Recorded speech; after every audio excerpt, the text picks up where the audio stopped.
नमस्कार, मैं सौरभ दीक्षित और आप देख रहे हैं विस्तृत। आम आदमी को महंगाई का बड़ा झटका लगा है। भारतीय रेलवे ने ट्रेन का किराया बढ़ा दिया है। अगर आप ट्रेन में सफर करते हैं तो ये खबर आपके काम की है। ट्रेन का सफर अब महंगा पड़ने वाला है। रेलवे ने यात्रियों के किराए में बढ़ोतरी का फैसला लिया है। ये नया किराया 26 दिसंबर से लागू होगा, लेकिन घबराने की जरूरत नहीं है क्योंकि ये बढ़ोतरी हर यात्री पर लागू नहीं होगी। इस वीडियो में आपको सब कुछ बताएंगे और वो भी विस्तार के साथ। सबसे पहले जानते हैं किन यात्रियों को अब ज्यादा पैसे देने होंगे। रेलवे ने साफ किया है कि लंबी दूरी की यात्रा करने वालों के किराए में मामूली बढ़ोतरी की गई है। अगर आप 215 किलोमीटर से ज्यादा की दूरी साधारण श्रेणी में सफर करते हैं तो अब आपको हर किलोमीटर पर 1 पैसा ज्यादा देना होगा।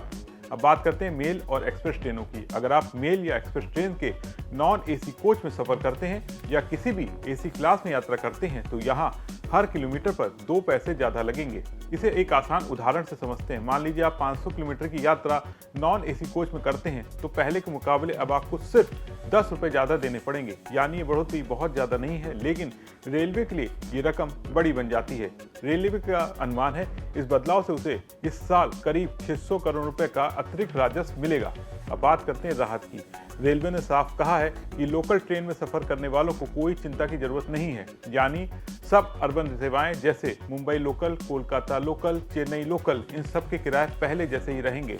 इसके अलावा मासिक सीजन टिकट यानी MST के दाम भी नहीं बढ़ाए गए हैं। और अगर आप साधारण श्रेणी में 215 किलोमीटर तक की यात्रा करते हैं तो आपके किराए में कोई बदलाव नहीं होगा।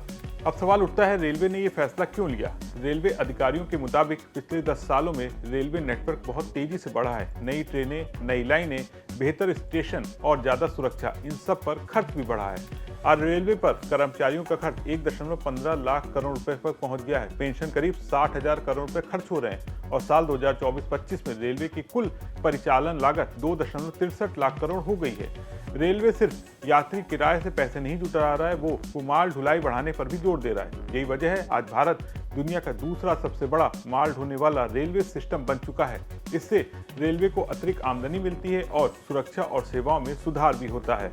तो कुल मिलाकर लंबी दूरी की यात्रा थोड़ी महंगी होगी, लेकिन छोटी दूरी और लोकल ट्रेनें पहले जैसी ही रहेंगी। ये बढ़ोतरी बहुत मामूली है। रेलवे खर्च और सुरक्षा के लिए ये कदम उठा रहा है। यानी आम यात्रा पर ज्यादा बोझ नहीं पड़ेगा, लेकिन रेलवे को बेहतर सेवाएं देने में मदद जरूर मिलेगी। आपका इस पर क्या सोचना है, कमेंट करके बताएं। वीडियो पसंद आया हो तो उसे लाइक करें, शेयर करें और बने रहें विस्तृत के साथ।